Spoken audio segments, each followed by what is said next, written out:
ಆತ್ಮೀಯ H16 news ಅರ್ಥಾತ್ ಸೀತಾರಾಮ್ ನ್ಯೂಸದ ವೀಕ್ಷಕರೇ, ನಾನು ನಿಮ್ಮವ ಎಂ ಆಯುಧ ಮಲ್ಲಪ್ಪ ಜೊತೆ ಅವರು. ತಾವು ಈಗ ಸುದ್ದಿಗಳ ಲೋಕಕ್ಕೆ ಎಂಟ್ರಿ ಹೊಡಿತಾ ಇದ್ದೀರಿ. ಈ ಸುದ್ದಿಗಳನ್ನು ಪ್ರತಿಯೊಂದು ನೋಡೋ ಜೊತೆಗೆ ನಿಮ್ಮ ಅಭಿಪ್ರಾಯಗಳನ್ನು ಹಚ್ತಾ ಇರ್ರಿ. ಯಾಕಂದರೆ ಈ ಸುದ್ದಿಗಳು ನಿಮಗಾಗಿ, ನಿಮ್ಮ ಬದುಕಿಗಾಗಿ, ನಿಮ್ಮ ವೈಚಾರಿಕೆಗಾಗಿ, ನಿಮ್ಮ ತಿಳುವಳಿಕೆಗಾಗಿಯೂ ನಿಮಗೂ ಗೊತ್ತು. ಜೊತೆಗೆ ನಮಗೂ ನಿಮ್ಮೊಂದಿಗೆ ಇದೊಂದು ಮಾತಾಡುವಂಥ ಜೊತೆಗೆ ಸುದ್ದಿಗಳನ್ನು ಬಿಡುವಂಥ ಕೆಲಸ. ಈ ಕೆಲಸದಲ್ಲಿ ನಾವು ನಿಮ್ಮೊಂದಿಗಿದ್ದೀವಿ ಅಂತ ಹೇಳ್ತಾ ನೋಡ್ತಾ ಇರಿ ಸುದ್ದಿಗಳನ್ನು. ಬಂಧುಗಳೇ, ಭಾರತ ದೇಶದ ಏಕತೆ ಮತ್ತು ಅಖಂಡತೆ, ಸಾರ್ವಭೌಮತೆ ಇದಕ್ಕೆ ಧಕ್ಕೆ ಆದಾಗ ಎಂಥವ್ರನ್ನೂ ಕೂಡ ಶ್ರಮಿಸುವುದಿಲ್ಲ ಅನ್ನೋದಕ್ಕೆ ಪಹಲ್ಗಾಮ್ನಲ್ಲಿ 22ನೇ ತಾರೀಕು ಏಪ್ರಿಲ್ ನಡೆದಂಥ ಒಂದು ಉಗ್ರರ ಒಂದು ಉಪಟಳಕ್ಕೆ ಸರಿಯಾದ ಪ್ರತ್ಯುತ್ತರವನ್ನು ಕೊಡುವುದರ ಮುಖೇನ ಈ ರಾಷ್ಟ್ರದ ಪ್ರಧಾನಮಂತ್ರಿ, ನಮ್ಮೆಲ್ಲರ ನೆಚ್ಚಿನ ಪ್ರಧಾನಮಂತ್ರಿ ನರೇಂದ್ರ ಮೋದಿಯವರ ದೂರದೃಷ್ಟಿಯ ಹಿನ್ನೆಲೆಯಲ್ಲಿ ರಾಷ್ಟ್ರವನ್ನು ರಕ್ಷಣೆ ಮಾಡ್ತಕ್ಕಂಥ ಈ ರಾಷ್ಟ್ರದ ಸೈನಿಕರು ಪ್ರಾಯಶಃ ಆಪರೇಷನ್ ಸಿಂಧೂರವನ್ನು ಮಾಡಿ ಇಡೀ ವಿಶ್ವಕ್ಕೆ ಒಂದು ದೊಡ್ಡ ಸಂದೇಶವನ್ನು ಕೊಟ್ಟಿರ್ತಕ್ಕಂಥದ್ದನ್ನ ನಾವ್ಯಾರೂ ಕೂಡ ಮರೆಯುವಾಗಿಲ್ಲ. ಈ ಸಂದೇಶದ ಹಿನ್ನೆಲೆ ಭಾರತದ ಸಾರ್ವಭೌಮತೆಗೆ, ಭಾರತದಲ್ಲಿ ವಾಸ ಮಾಡ್ತಕ್ಕಂಥ 142 ಕೋಟಿ ದೇಶವಾಸಿಗಳಿಗೆ, ಮುಗ್ಧರಿಗೆ ಅನಾನುಕೂಲತೆ ಆದಾಗ, ನರಮೇಧ ಆದಾಗ, ಅವರನ್ನು ಉಗ್ರರು ಕೊಲೆ ಮಾಡಿದಾಗ ಯಾವ ರೀತಿ ಆ ದೇಶವನ್ನು ನಾವು ಕಾಡಿಸಬೇಕು ಅನ್ನೋದನ್ನು ಚಿಂತನೆ ಮಾಡಿ ಪಾಕಿಸ್ತಾನದಲ್ಲಿ ಉಗ್ರರಿಗೆ ಏನು ರಕ್ಷಣೆಯನ್ನು ಕೊಟ್ಟು ಅವರನ್ನು ಬೆಳೆಸ್ತಾ ಇರ್ತಕ್ಕಂಥ ಪಾಕಿಸ್ತಾನಿಯರಲ್ಲಿ ವಾಸ ಮಾಡ್ತಾ ಇರ್ತಕ್ಕಂಥ 9 ಉಗ್ರರ ತಾಣಗಳನ್ನು ಧ್ವಂಸ ಮಾಡೋದ್ರ ಮುಖೇನ ಎಷ್ಟೇ ದೊಡ್ಡ ರಾಷ್ಟ್ರ ಆದರೂ ಕೂಡ ಉಗ್ರವಾದಿಗಳಿಗೆ ರಕ್ಷಣೆ ನೀಡ್ತಕ್ಕಂಥದಕ್ಕೆ ನಾವು ಕ್ಷಮಿಸೋದಿಲ್ಲ ಅನ್ನೋ ಒಂದು ಸಂದೇಶವನ್ನು ರಾಷ್ಟ್ರದ ಪ್ರಧಾನಮಂತ್ರಿಗಳು ನೀಡೋದ್ರ ಮುಖೇನ ರಾಷ್ಟ್ರದ ನಮ್ಮ ಸೈನಿಕರ, ಈ ರಾಷ್ಟ್ರವನ್ನು ರಕ್ಷಣೆ ಮಾಡ್ತಕ್ಕಂಥ ಆ ನಾಯಕರಿಗೆ ಆತ್ಮಸ್ಥೈರ್ಯವನ್ನು ತುಂಬುವುದಕ್ಕೋಸ್ಕರವಾಗಿ ದಿನಾಂಕ 28ನೇ ತಾರೀಕು ತುಮಕೂರು ಜಿಲ್ಲೆಯ ಚಿತ್ತೂರಿನಲ್ಲಿ ಒಂದು ತಿರಂಗ ಯಾತ್ರೆಯನ್ನು ಕೈಗೊಂಡಿರ್ತಕ್ಕಂಥದ್ದು ಸಂತೋಷದ ಸಂಗತಿ. ತಿರಂಗ ಯಾತ್ರೆ ರಾಷ್ಟ್ರದ ಇತಿಹಾಸವನ್ನು, ರಾಷ್ಟ್ರದಲ್ಲಿರ್ತಕ್ಕಂಥ ಎಲ್ಲ ವರ್ಗದ ಜನರ ಶಾಂತಿ ನೆಮ್ಮದಿಯನ್ನು ತರ್ತಕ್ಕಂಥದ್ರಲ್ಲಿ ಭಾರತೀಯರು ಅವರ ಸಾರ್ವಭೌಮತೆಗೆ ಧಕ್ಕೆ ಮಾಡಿದಾಗ ಎಂಥ ದೊಡ್ಡವರಾದರೂ ಕೂಡ ಉಗ್ರಗಾಮಿಗಳನ್ನು ಬೆಳೆಸ್ತಕ್ಕಂಥ, ಪೋಷಣೆ ಮಾಡ್ತಕ್ಕಂಥವ್ರಿಗೆ ನಾವು ತಕ್ಕ ಶಾಸ್ತಿಯನ್ನು ನೀಡ್ತೀವಿ ಅನ್ನೋದಕ್ಕೆ ಒಂದು ದೊಡ್ಡ ಸಂದೇಶವನ್ನು ಕೊಟ್ಟಿದ್ದೇವೆ. ಅದಕ್ಕೋಸ್ಕರವಾಗಿ ನಾವು ಭಾರತದ ಸೈನಿಕರಿಗೆ ಅವರಿಗೆ ಇನ್ನೂ ಕೂಡ ಒಂದು ಹುಮ್ಮಸ್ಸನ್ನು ಹೆಚ್ಚಿಸುವುದಕ್ಕೋಸ್ಕರವಾಗಿ, ಆತ್ಮಸ್ಥೈರ್ಯವನ್ನು ತುಂಬಿಸುವುದಕ್ಕೋಸ್ಕರವಾಗಿ ನಿಮ್ಮ ಜೊತೆಯಲ್ಲಿ ಇಡೀ ಭಾರತದ 142 ಕೋಟಿ ದೇಶವಾಸಿಗಳು ನಿಮ್ಮ ಜೊತೆಯಲ್ಲಿ ಇದ್ದಾರೆ ಅನ್ನೋದಕ್ಕೋಸ್ಕರವಾಗಿ ನಾವು ಈ ತಿರಂಗ ಯಾತ್ರೆಯನ್ನು ಮಾಡ್ತಾ ಇದ್ದೀವಿ. ಇದರ ಉದ್ದೇಶ ಈ ದೇಶದ ಏಕತೆ ಮತ್ತು ಸಮಗ್ರತೆಯಲ್ಲಿ ಸಾರ್ವಭೌಮತೆಯನ್ನು ಕಾಪಾಡ್ತಕ್ಕಂಥದ್ದಕ್ಕೆ ಭಾರತದ ಸೈನಿಕರಿಗೆ ನಾವು ಕೊಡ್ತಕ್ಕಂಥ ಒಂದು ದೊಡ್ಡ ಕೃತಜ್ಞತೆಗಳು ಅನ್ನೋದನ್ನು ಈ ಸಂದರ್ಭದಲ್ಲಿ ಹೇಳಿ, 28ನೇ ತಾರೀಕು ಮೇ ತಿಂಗಳಲ್ಲಿ ಇದನ್ನು ತಿಪ್ಟೂರಿನಲ್ಲಿ ಮಾಡ್ತಾ ಇದ್ದಾರೆ. ತಾವೆಲ್ಲರೂ ಕೂಡ ಪಾಲ್ಗೊಳ್ಳಬೇಕಾಗ್ತದೆ. ನಾನು ಕೂಡ ಬರುವವನಾಗಿದ್ದೆ. ಆದರೆ ಗುಜರಾತ್ನಲ್ಲಿ ನಮ್ಮ ಇಲಾಖೆಯ ಕಾರ್ಯಕ್ರಮಗಳಿರೋದ್ರಿಂದ ನಾನು ಅಲ್ಲಿ ಬಂದು ನಿಮ್ಮ ಜೊತೆಯಲ್ಲಿ ಸೇರಿ ನಿಮ್ಮನ್ನು ನೋಡ್ತಕ್ಕಂಥ ಅವಕಾಶಗಳಿಗೆ ವಂಚಿತನಾಗಿದ್ದೇನೆ. ನಾನು ಕ್ಷಮೆಯನ್ನು ಯಾಚಿಸ್ತೀನಿ. ಈಗ ಒಟ್ಟು ಇವತ್ತು ನಾವು ಪ್ರಾರಂಭ ಮಾಡ್ತಾ ಇರ್ತಕ್ಕಂಥದ್ದು ಅನೇಕ ರಸ್ತೆಗಳಿಗೆ ಸುಮಾರು 16 ಕೋಟಿ ರೂಪಾಯಿನ ಇವತ್ತು ಮಂಜೂರಾತಿಯನ್ನು ಮಾಡಿ ಇವತ್ತು ಕೆಲಸ ಪ್ರಾರಂಭ ಆಗ್ತಾ ಇದೆ. ಅದರಲ್ಲಿ ಮೊದಲನೇದಾಗಿ ಕೆಲಸ ಪ್ರಾರಂಭ ಆಗ್ತಾ ಇರ್ತಕ್ಕಂಥದ್ದು ಅಂದ್ರೆ ಪಟ್ನಾಯಕನಹಳ್ಳಿಯಿಂದ ಹಿಡಿದು ಉದರಾಮನಹಳ್ಳಿವರೆಗೂ ಕೂಡ ಅದೇನು ಅಕಸ್ಮಾತ್ ಏನಾದ್ರು ಸ್ವಲ್ಪ ಕೊರತೆ ಬಿದ್ದರೂ ಕೂಡ ಅದನ್ನು ಪರಿಪೂರ್ಣವಾಗಿ ಮಾಡ್ಕೊಡೋಣ, ಒಳ್ಳೆ ರಸ್ತೆಯನ್ನಾಗಿ, CC ರಸ್ತೆಯನ್ನಾಗಿ ಮಾಡ್ಕೊಡ್ತಕ್ಕಂಥ ಕೆಲಸವನ್ನ ಮಾಡ್ತೇನೆ. ಇವತ್ತು ಏನಾಗಿದೆ ಅಂದ್ರೆ ಈ ಪಟ್ನಾಯಕನಹಳ್ಳಿ ಕ್ರಾಸ್ ಬಹಳ ಹೆಸರುವಾಸಿಯಾದಂತ ಕ್ರಾಸ್ ಆಗಿದೆ. ಜನಸಂದಣಿ ಬರ್ತಕ್ಕಂಥದ್ದು, ಜನ ಬಂದು ಹೋಗೋದಕ್ಕೆ, ಅನೇಕ ಹಳ್ಳಿಗಳಿಗೆ ಸಂಪರ್ಕ ಮಾಡೋದಕ್ಕೆ ಎಲ್ಲದಕ್ಕೂ ಕೂಡ ಬೇಕಾಗ್ತದೆ.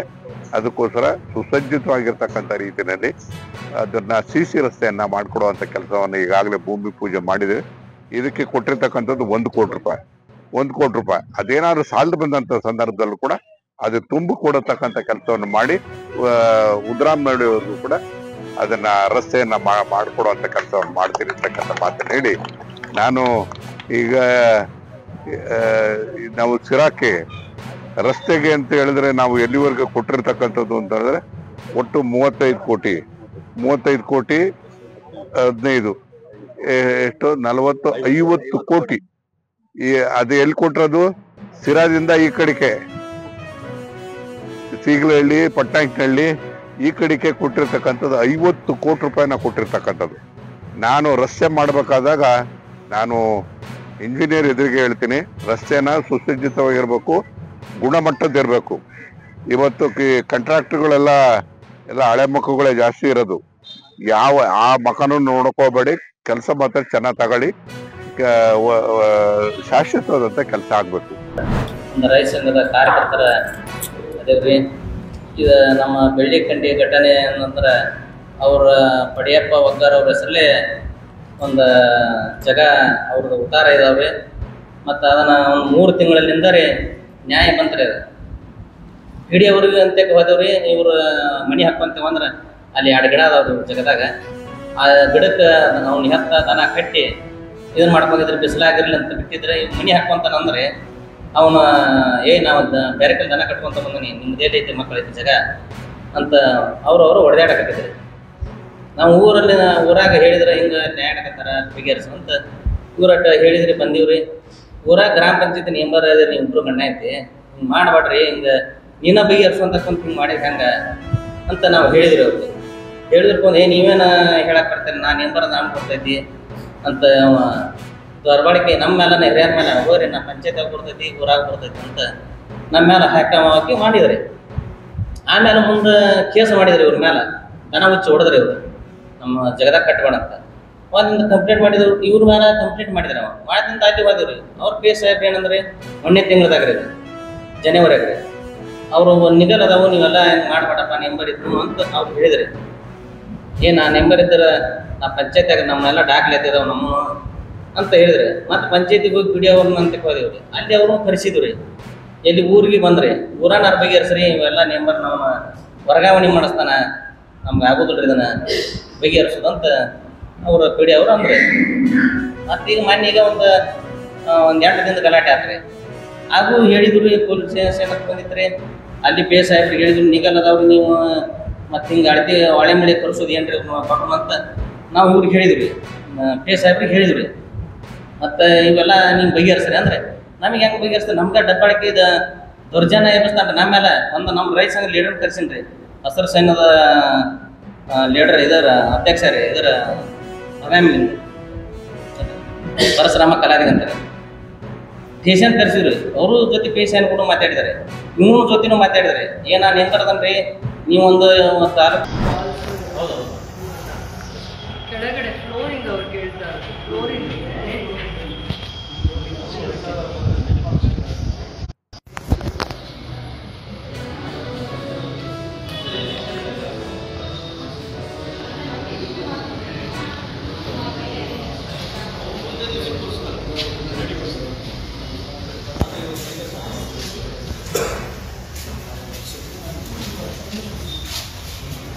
ಕಡೆ ಇಷ್ಟು ಒಂದೇ ಹಾಲು ಇದು ಮೇಡಮ್, ಇದು ಕೌಂಟರ್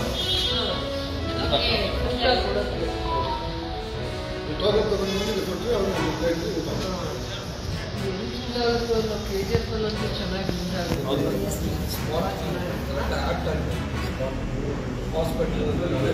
ನಾವಿದನ್ನು ಇಷ್ಟಲ್ಲೇ ಉಪಯೋಗಿಸ್ಬೇಕಿದ್ವಿ ಜಾಗ ಅಂತಂದ್ರೆ. ಆದ್ಮೇಲೆ ಎಲ್ಲ ಸುದ್ದಿಗಳನ್ನು ನೋಡಿದ್ರಲ್ಲ, ಏನು ಅನಿಸ್ತು ನಿಮಗೆ? ಇದರಲ್ಲೇ ನಿಮ್ಗೆ ಲೈಕ್ ಆಗಿರ್ಬೋದು, ಡಿಸ್ಲೈಕು ಆಗಿರ್ಬೋದು, ಕಾಮೆಂಟ್ ಬೇಡಪ್ಪ ಅಂತೂ ಅನಿಸಿರ್ಬೋದು, ಕಾಮೆಂಟ್ ಮಾಡಬೇಕಪ್ಪ ಅನಿಸಿರ್ಬೋದು, ಶೇರ್ ಮಾಡಬಾರ್ದಪ್ಪ ಅನಿಸಿರ್ಬೋದು, ಅದು ಮಾಡಬೇಕು ಅನಿಸಿರ್ಬೋದು.